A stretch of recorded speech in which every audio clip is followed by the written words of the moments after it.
Poliisi n'abatuuze b'e Bukasa babadde basiba ku muyiggo gwa munnaabwe Jessica Nalwadda abadde omukozi mu kampuni y'ebimuli eya Wagagaayi eyabula ku Mande ng'ava ku mulimu gy'akolera ku ssaawa 1:30 ez'akawungeezi. Wabula abamu ku booluganda emitima gyatandise okubakubira nti oboolyawo Nalwadda yandiba nga yattibwa n'asuulibwa mu kibira ekirinaanyeewo. Olwaleero omuyiggo bagutandikidde mu kibira kino era eno gye basanze omulambo gwe nga gujjudde ebiwundu. Netunoonyako Kolonyini Kwenezi netunoonya ne Kulokuna kati Kulokutaano netubeera twakeera mu matumbi tugenda mu kibira gitusuubira. Abatuuze bavudde mu mbeera ne bagamba nti okufa kwa munnaabwe kuvudde ku bulagajjavu bwa mukama we. Mande teyadda n'ensuubira nti oba asuze eri wasisita naaba oba lwali lunaku lukulu wabaddewo kapate nga gye yasuze okumpi akeera addeyo saamulaba kati ku makya saamulaba.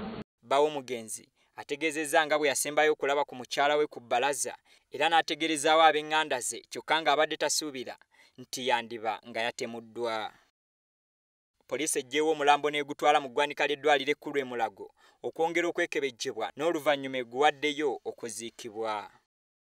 Omugenzi abadde yaakafuna omulimu mu kampuni eno nga yaakamala ssabbiiti 3 zokka era alese abaana 6.